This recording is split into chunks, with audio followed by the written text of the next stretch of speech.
So what I have here, if you'll notice, is on one side, or on one layer, the subcharts, I have the 21 here, which is what I use, and then the 14, which is a very popular default.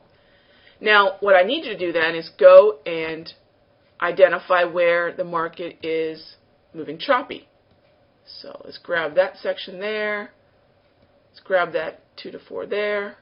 Definitely right in here, right? How about in here? That's not bad. And then currently, sure. Okay, so go find the 2 to 4s first. Okay, we could even arguably say this was 2 to 4 back in here. Okay, so that's, remember, always start the conversation up in the top part, the chart, not the subchart.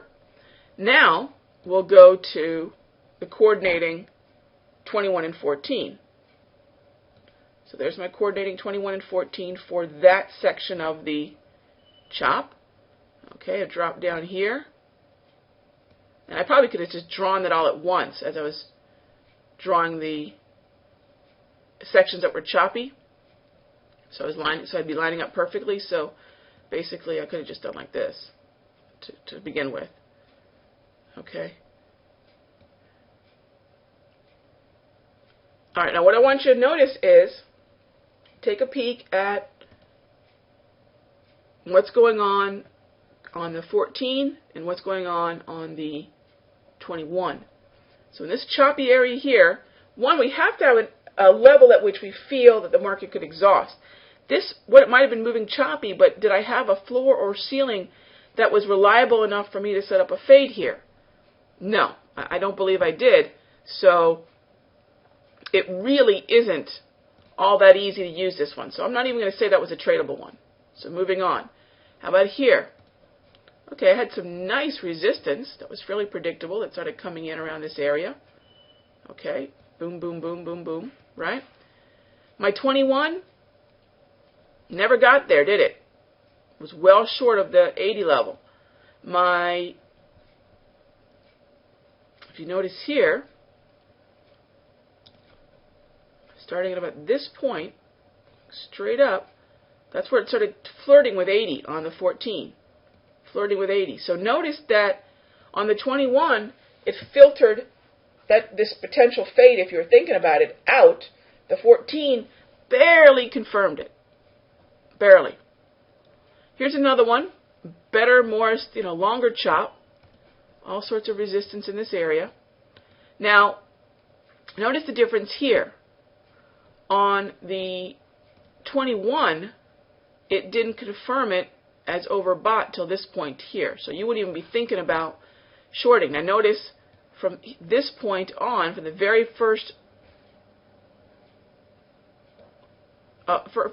time we reached this area to about here, the 14 was saying that we were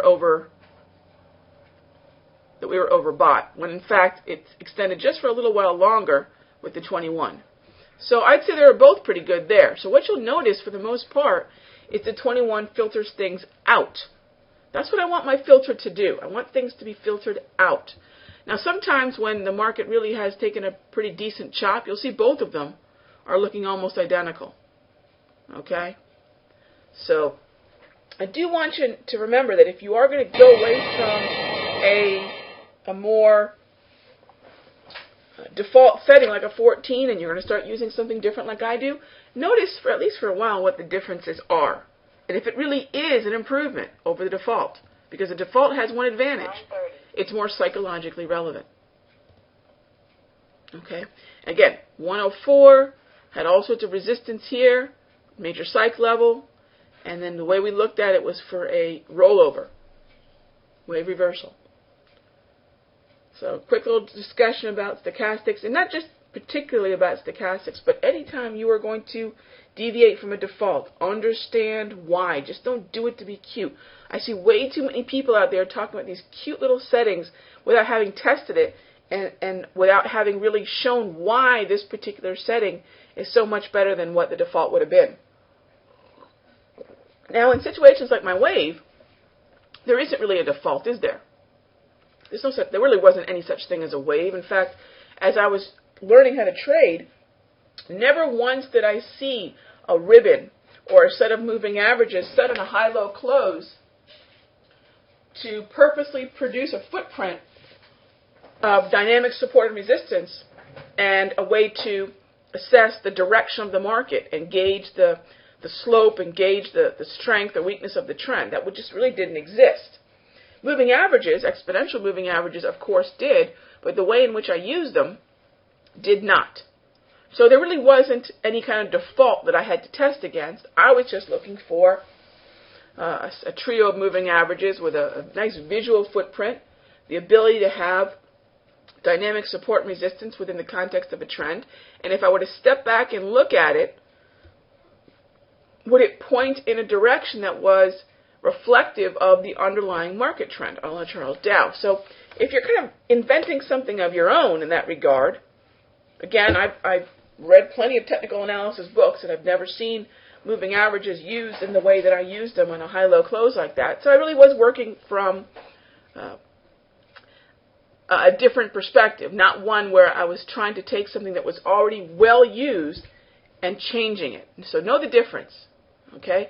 It's not like I'm trying to reinvent the meaning of the 200-period simple moving average by turning it into an EMA, right? That would just be, I think, relatively a waste of my time.